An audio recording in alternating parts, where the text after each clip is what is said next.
পৃথিবীতে সবথেকে মজার চচ্চড়ি মনে হয় আমার শাশুড়ি মা রান্না করে। Hello everyone, today I am gonna show you how to make আলু দিয়ে পুঁটি মাছের চচ্চড়ি। এই রেসিপিটা বানানোর জন্য সবার আগে হাতে কাঁচা চড়ি পড়তে হবে, নইলে রান্নাটা একদমই মজা হবে না। তারপর যেই কড়াইতে রান্না করবেন সেই কড়াইতে নিয়ে নিতে হবে আলু কুচি, পেঁয়াজ কুচি, কাঁচামরিচ, টমেটো, পুঁটি মাছ, স্বাদ মতো লবণ, জিরা গুঁড়া, ধনিয়া গুঁড়া, হলুদ, মরিচের পেস্ট, জিঞ্জার গার্লিক পেস্ট। মরিচের পেস্ট না নিয়ে আপনারা মরিচের গুঁড়ো নিতে পারেন। আমি পেস্ট করে মরিচ নিতে পছন্দ করি, তাই আমি মরিচের পেস্ট নিলাম। তারপরে এগুলো খুব ভালো করে মাখতে হবে। যে কড়াইতে রান্না করবেন সেই কড়াইতেই মাখতে হবে। অন্য কোনো পাত্রের মধ্যে মাখতে গেলে সেটা নোংরা হবে, তারপর সেটা ধুতে হবে। যেহেতু আমরা সবাই অলস, এর জন্য যে পাত্রে আমরা রান্না করব সেখানেই আমরা মাখবো। তারপরে নিয়ে নিব পরিমাণ মতন পানি। পানির পরিমাণ একবারে না করতে পারলে ৪-৫ বার করেও আপনারা পানি নিতে পারেন। কোনো সমস্যা নেই। আমি পরিমাণ জানতাম না। এজন্য আমি বেশ কয়েকবার মিলে পানি নিয়েছি। তারপর এটা ঢাকা দিয়ে দিতে হবে। ঢাকা দিয়ে চুলার জালটা অন করে দিতে হবে।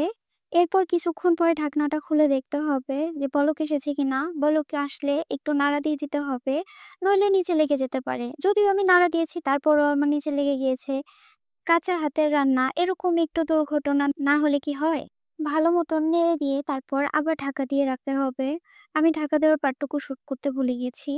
তারপর এর মধ্যে দিতে হবে ধনেপাতা। ধনেপাতা দিলে এই রান্নার স্বাদটা বহুগুণে বেড়ে যায়। আমার কাছে কেনা ধনেপাতা ছিল না। আমি গাছ লাগিয়েছি ধনেপাতার। সেখান থেকে আমি কিছু তুলে নিয়ে আসলাম। এগুলো তুলে এনে তারপরে আমি কুচি করে কেটে নিলাম। আর এদিকে আমার তরকারিটা হচ্ছে, আর এদিকে আমি এগুলো কুচি করে কেটে নিচ্ছি। তারপর কিছুক্ষণ পর ঢাকনা খুলে আমি আবার একটু চেক করে নিলাম পানিটা কমেছে কিনা।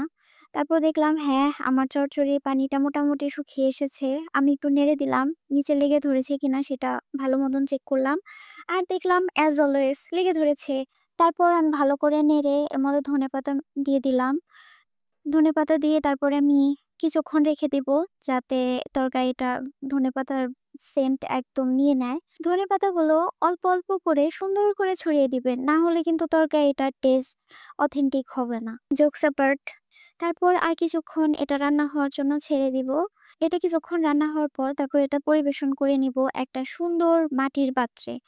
এই পাত্রটি আমার হাসব্যান্ড সেদিন আমাকে কিনে দিয়েছে ছোটখাটো একটা অ্যাক্সিডেন্ট হওয়ার জন্য। এটা ছিল আমার সেদিনকার গিফট। এই তো আমার মজাদার রান্না রেডি। রেসিপিটি ভালো লাগলে লাইক, শেয়ার আর সাবস্ক্রাইব করতে ভুলবেন না। ধন্যবাদ।